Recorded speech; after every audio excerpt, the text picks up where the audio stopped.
Welcome to the Fibroid Shrinking Kitchen. I've been thinking a lot about food and how we use food in different ways. Some people use food to nourish their body, some people use food to build their body, some people use food for comfort, some people use food for just because it tastes good, as an addiction. And it got me thinking a lot, and I just wanted to come here and just chat with you for a little bit and see where you at. And I'm hoping that this finds you well, in improved health. I know it's been a while, but I hope that you have been working towards that journey, that destination of shrinking fibroid using food, whole plant-based food as medicine. And I hope that you're seeing some improvement. And I am so grateful for the comments that I've been reading. I'm so grateful for the new subscribers.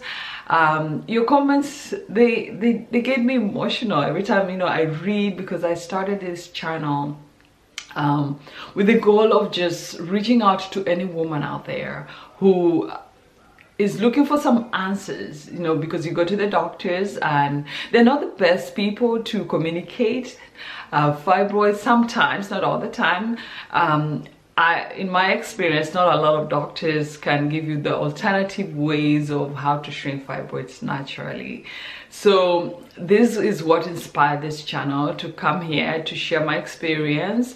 Even though I'm a certified health education specialist, specializing in women wellness, health and wellness, I still feel very drawn to speaking about fibroids because I know it's something that can be isolating for a woman.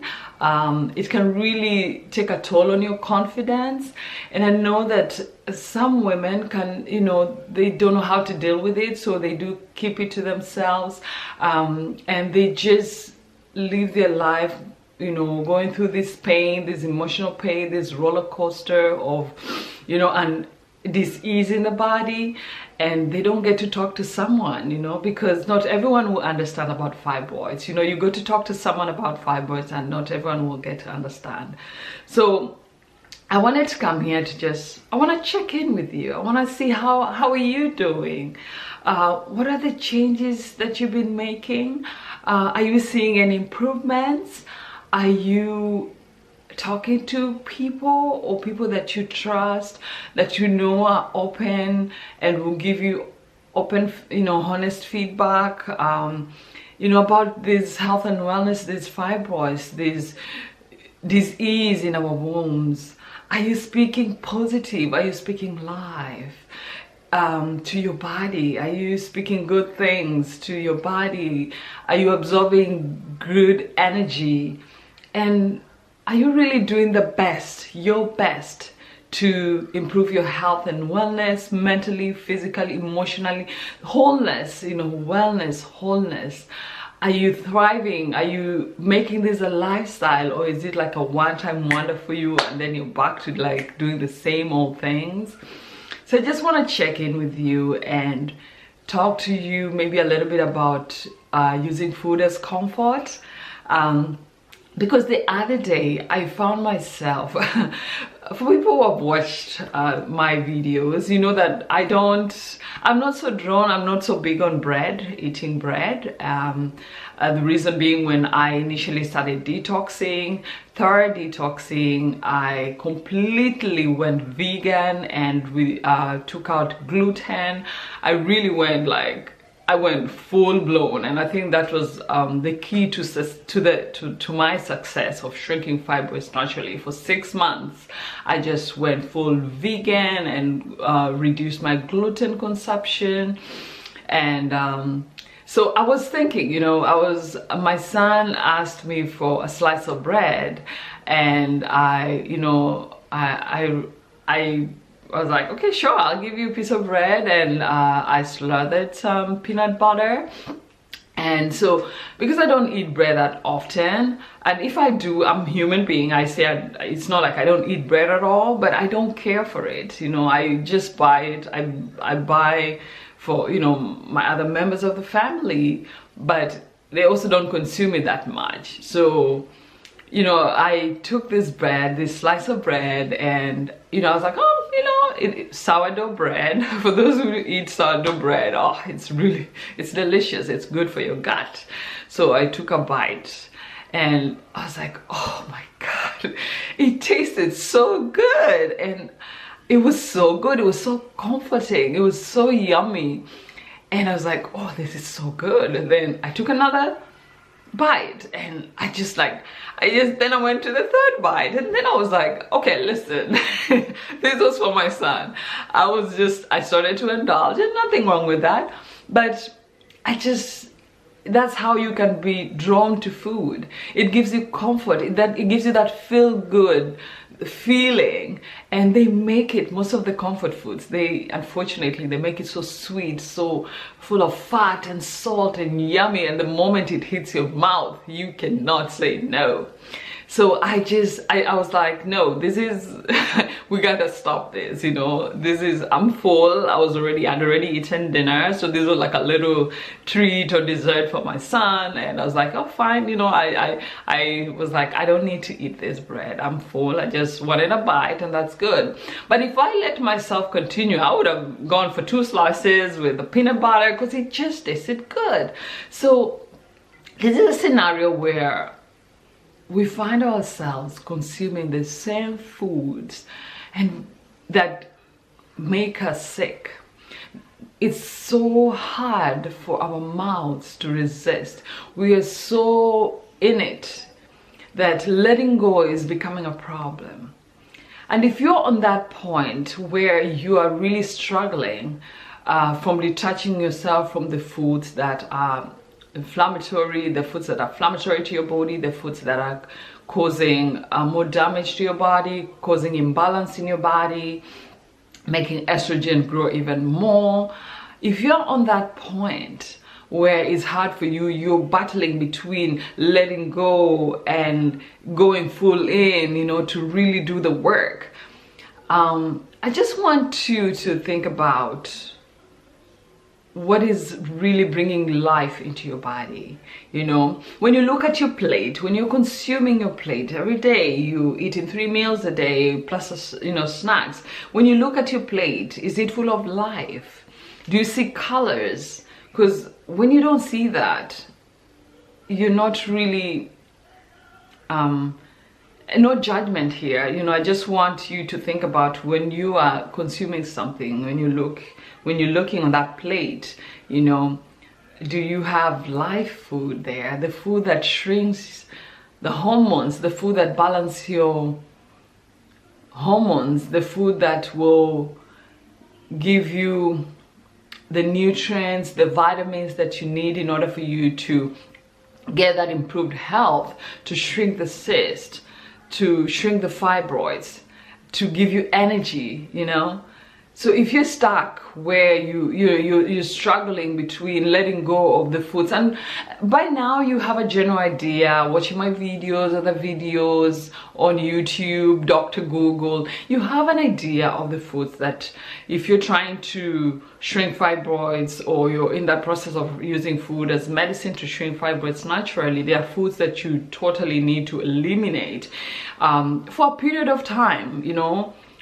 So you at least you have an idea of some of the foods you need to be eating, because I have shared some of those foods on my channel and other sources as well. You have a rough idea of some of the foods that you should be bringing into your plate. So I would just like you to think about that. Are you using food as comfort? Are you just consuming it because it tastes good, because it's so yummy and you cannot let go? Is it something that you're just struggling between, you know, is it like a cultural thing? You know, for you, food could also be a cultural thing. For, you know, people, you just bring these certain foods that, you know, from your childhood, and they bring comfort, and it's fine. I mean, I'm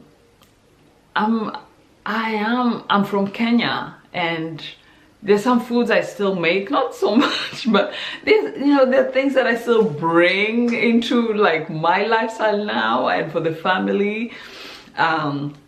But just think about how you Why are you consuming your food?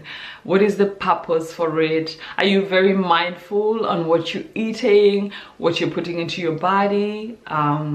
And I hope that you are making those changes and you're being consistent with those changes of really consuming lots of greeny leaf vegetables, leafy green vegetables, your low sugar fruits, berries. Berries are excellent. You're bringing in the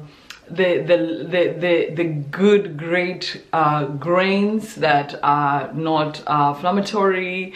You know, that's what you're introducing this into your lifestyle, and you're being consistent, and you're being, you know, you have that discipline in place, and you are picking, you know, speaking positive to your body and picking yourself up when, you know, those days you wake up and you're like, damn, I'm done with this. All I want to do is just eat that stuff that really is damaging to my body. You're a human being, and we do fall sometimes, but it's all about you picking yourself up and starting to do the things that really improve your health, your wellness, your mental health.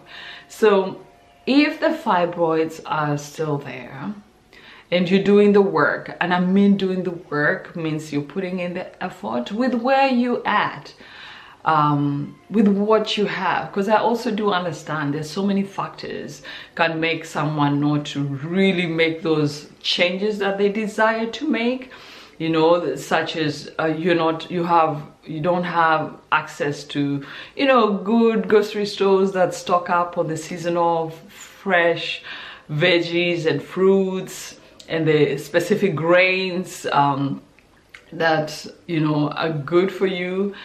Consuming legumes on a regular basis and cutting back on the meat. I mean, if you're really on thorough detoxing, meat, dairy is just a back burner, you know.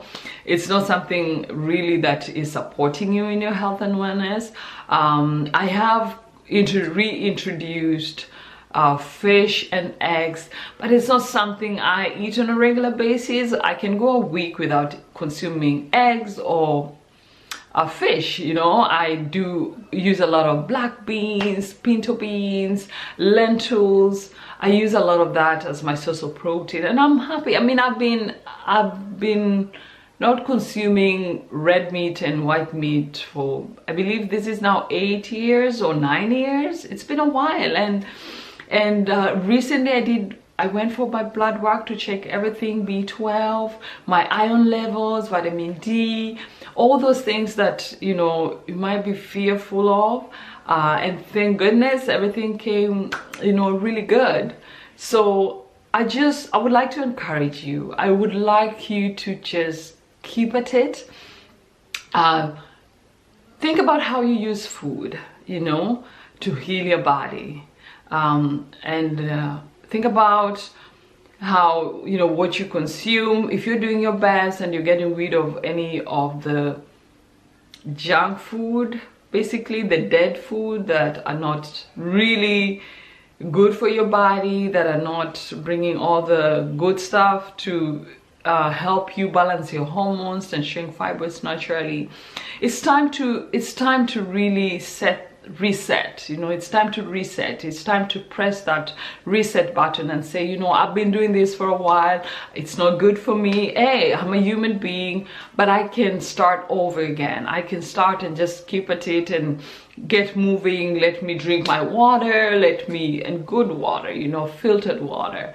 Let me get myself, and let me exercise. Let me do those things that are promoting the health and wellness, in overall health and wellness, and shrinking fibroids, because any sort of disease, they are similar. There's a lot of similarities on some of the causation why there's disease in our bodies, where there's, you know, it can come from different factors, but there's always those things that are so common in disease, you know, the causation. So I really want you to think about this, and let me know. Let me know, how are you doing? How are you feeling? How is that going for you, this journey of using food as medicine? Are you seeing some positive changes? I do get emotional when I read those comments that you leave. Thank you so much, and I'm sorry if I haven't responded to all of them, but they do get me emotional because I feel like, yeah, you know, you're doing the work on your end. You're doing the work, and blessings to you. Speak positive to your body, to your womb. You're beautiful. You are who you are, and put your energy towards the things that you can change, things that you have control over, and things that you have no control over, because we don't have control over everything. Just stop worrying so much about that. Just put your energy towards the things that you have control over, and let no fear keep you from doing what you need to do for you to shrink fibroids naturally. If you're on a journey to shrink fibroids so you can get pregnant, if you're already pregnant and you're just carrying that beautiful baby and your fibroids is just hanging in there, fibroids don't define you, and fibroids shouldn't define you, and you are who you are with all that beauty that comes with you. Just keep working, keep doing the work, be positive, pray. It's a very spiritual journey, because our wombs is where all our feelings are as women, and just speak positive, speak life. It's what really makes us women, you know. So don't let that part of your body define how you live your life. Do what you can, and I know this is not a route for everyone. I know sometimes fibroids can really take a toll of you, and can really it can really limit the things you can do in life, honestly. But if this is the route you've decided to take, because it's not so serious, you're not getting serious symptoms, but you want to shrink them in order for you to, you know, get pregnant, in order for you to just you know, take care of that heavy bleeding, whatever reason it is, that is your why. And your why is what should motivate you, and your why is what should keep you pushing. Every single day you wake up, you go to your why. My why was, I was pregnant, 7 fibroids, first pregnancy, and I was told I might lose my baby, and that was a turning point for me. That was my why. That was my why that made me say enough is enough. I will do my best. You're going to be the best educator for yourself. You're going to be your best doctor. You're going to be your self advocate, because there's no one else who knows your body better than you. So for you to really see those changes, you gotta be your best educator, your best doctor and advocate, and ask questions. If you go to the doctor, ask questions, and do the best that you can with what you have. Look at your plate. Is it alive? Is it dead? And how are you using food? Is it for nourishment? Are you eating to live, or you're living to eat, right? But thank you so much. Thank you so much for watching this video. If you need additional support, go to my website. I have some ebooks, the books, the recipes that I used, and to detox my body thoroughly from the first stage of my detox, second, third, fourth. These are the exact recipes that I use to detox and shrink my fibroids naturally. I mean, I went thorough, you know, I went thorough. So for those people who have purchased the ebook, I really appreciate it, and I hope that you're putting in the work. And if you also need a one-on-one session to just talk about this, have someone who really has gone through this experience, and we can just come up with a plan that works for you. Go to my website. There's a link to book an appointment, and I really do appreciate you sticking around, watching the videos, and thank you for showing up for yourself always. And thank you for just, you know, even those hard days, you just still get up and you say, I got this, I'm gonna do this. So I appreciate you. Be well, be healthy, be happy. Until next time, bye bye.